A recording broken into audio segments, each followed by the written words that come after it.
Krishnapatnam port సమీపంలో Reliance సంస్థకు గతంలో కేటాయించిన భూముల్లో 1000 ఎకరాలను పారిశ్రామిక పార్కుగా తీర్చిదిద్దుతామని పరిశ్రమల శాఖ మంత్రి టీజీ భరత్ స్పష్టం చేశారు. 2008లో అల్ట్రా మెగా పవర్ ప్లాంట్ పెట్టేందుకు ముందుకు వచ్చిన రిలయన్స్ పవర్ కు అప్పట్లో 2603 ఎకరాలను కేటాయించారని, అయితే ఇండోనేషియా కోకింగ్ కగ్ల్కోకు సంబంధించిన విధానాలు మార్చుకోవడంతో ప్రాజెక్టు వైబుల్ కాదని సంస్థ స్పష్టం చేసిందన్నారు. ఆపైన గ్రీన్ అమ్మోనియా, హైడ్రోజన్ ప్లాంట్ ఏర్పాటు చేస్తామని చెప్పినా వాటికి వైబిలిటీ లేదని చెప్పారన్నారు. ఇప్పుడు సౌర ఫలకాల తయారీకి డీపీఆర్ సమర్పించిందని వెల్లడించారు. దీనిపై రాష్ట్ర పెట్టుబడుల ప్రోత్సాహక బోర్డులో నిర్ణయం తీసుకుని ఆమోదిస్తామని వెల్లడించారు. సర్వేపల్లి ఎమ్మెల్యే సోమిరెడ్డి చంద్రమోహన్ రెడ్డి అడిగిన ప్రశ్నపై మంత్రి సమాధానమిచ్చారు.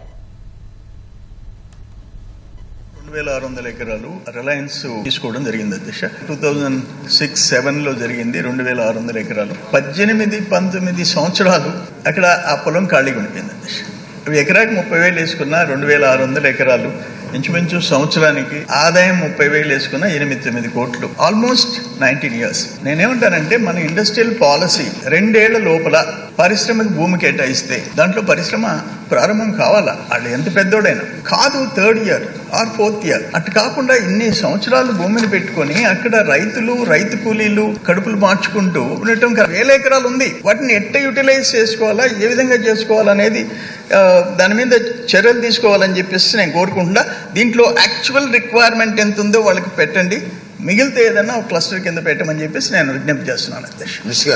2023లో వాళ్ళు ముందుకు వచ్చి గ్రీన్ హైడ్రోజన్, గ్రీన్ అమోనియా ఈ ప్లాంట్ పెడతామని చెప్పి డిపిఆర్ ప్రపోజల్ చేసుకొని వచ్చి అప్పుడు ఎస్ఐపిసికి ఎస్ఐపిబిలో క్లియర్ అయ్యి ఆ ప్రాజెక్ట్కి గ్రాంట్ చేయడం జరిగింది. అంటే ఫర్దర్ ఇది పోండి అని చెప్పి లాస్ట్ గవర్నమెంట్లో డిసైడ్ చేయడం జరిగింది. మన గవర్నమెంట్ వచ్చిన తర్వాత లాస్ట్ November 12న వాళ్ళు వచ్చి ప్రపోజల్ ఏం చెప్పారంటే అది కూడా మాకు వైబిలిటీ అయితా లేదు, గ్రీన్ అమోనియా గ్రీన్ హైడ్రోజన్ కూడా వర్కౌట్ కాదు, కొత్త project integrated solar ingot wafer cell and module manufacturing facility పెడతాము, బ్యాటరీ యూనిట్ పెడతాము అని చెప్పి ముందుకు వచ్చి ఓ డిపిఆర్ రెడీ చేసి దాదాపు 20,000 కోట్లతో ఓ డిపిఆర్ రెడీ చేసి మనకి ఇవ్వడం జరిగింది అధ్యక్ష. బట్ పాయింట్ వచ్చి ఇప్పుడు అంత లోపల మనము పార్క్స్ పాలసీ కూడా రావడం జరిగింది.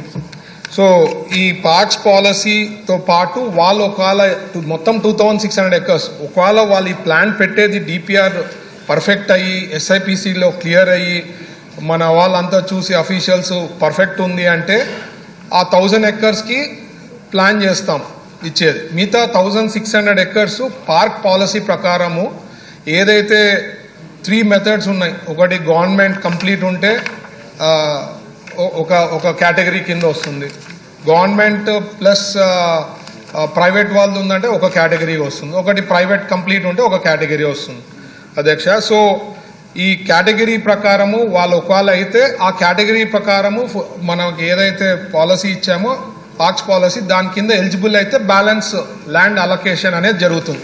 లేదంటే ఈ 1000 ఎకరాలది ఏదైతే సోలార్ది ఇది చెప్పారో అది వర్కౌట్ చేసి ఎలిజిబుల్ అవుతుంది అంటేనే ఫర్దర్ పోతాం.